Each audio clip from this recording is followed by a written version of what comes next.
At a weight of 169 pounds, I managed to get my bench press up to 300 pounds. And of course, I'm going to continue to make the climb, get my bench press up to the all-important 315 bench, a 3-plate bench. I'm going to show you the steps that I took to get my bench press numbers up to where they are now, which will include the workout schedule for bench press, accessory workouts to strengthen the bench press exercise. I'm going to bench press on the safety bars just in case I need to drop it like I did in this here video, back when I failed a 295 bench like a pansy, when I bench press without a spotter. And the safety bars are set up so they are still able to touch my chest. At the same time, I can lay them down on the bars if I need to let it fall, which is what I did when I was failing this bench. The way I schedule this workout for increasing bench press is I have my bench press twice a week. Bench press and squat are the two workouts, the two large compound workouts really, that can be done twice a week because it's not overly taxing like the deadlift is, which is best done once a week.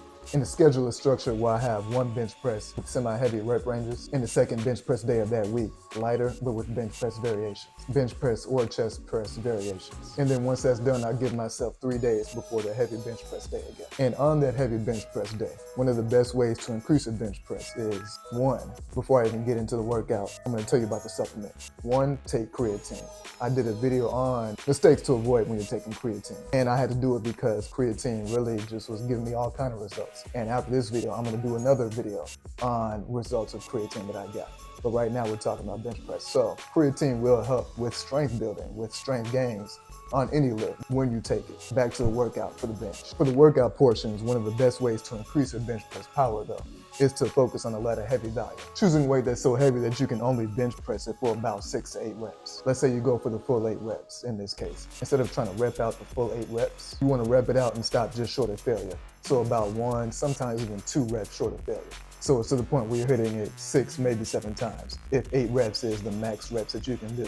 So it's taxing your body, it's giving you a workout, but it's stopping just short of completely exhausting yourself. So in essence, you're saving energy for you to do another set where you're hitting the weight for the same amount of reps. And these are extra reps that you would not have been able to do if you just repped it out till failure on the first set. You'll hit more reps, which gets them used to more heavy lifting, feeling more heavy weight, pushing more heavyweight. And then generally I'll have once a month while I'll max out and test out the strength of my lift, which is what I'm going to be doing in this video. Now after that, on the heavy chest day, I move straight to working the triceps because it's important to work out your accessory muscles to your bench press as hard as you do your bench press. The main accessory muscles for your bench is your triceps and shoulders. Trust me, when you start taking your triceps and shoulders seriously and working them out for strength and getting them better using progressive overload, you're going to see an increase, a jump in your bench press. Works every time.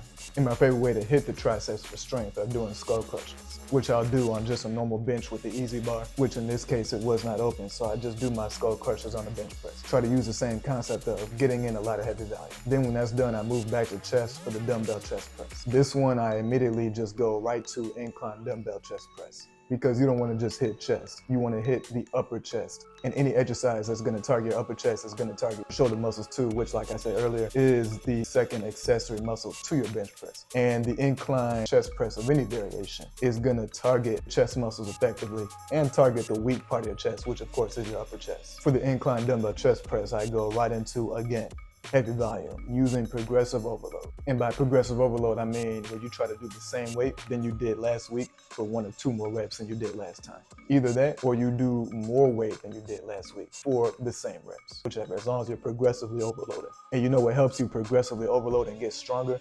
A lot of things, but one of the main things that made a jump in my progress, my strength progress, was creatine, which like I said, I'm going to be making a video about that next week. In this case, I'm using the same weight, trying to do it 1 or 2 more reps than I did last time, which last week was 100-pound dumbbells for 4 reps. Now I'm trying to get it for 5 or more reps. In this case, I get it for 6 reps, mission accomplished. Improving the strength, which is only going to increase my bench press power. Then I knock out tricep extensions with a rope or T-bar. Whichever one you find works equally as well. And for those tricep workouts, that'll usually be about 3 to 4 sets for about 10 to 12 reps. I'll do my tricep workouts on the first of those 2 heavy bench press days. And again, it'll be directly after my heavy bench press session. I like to focus on heavy skull crushers or close grip bench press. Those are my 2 go-to exercises for tricep strength, because both those exercises allow you to overload your tricep muscles with the most weight possible compared to other tricep workouts that you can do, say on a cable machine or with dumbbells. Because remember, the goal is to get the triceps stronger so you can get the bench press stronger. And working your triceps does, of course, help increase the top portion of your bench press.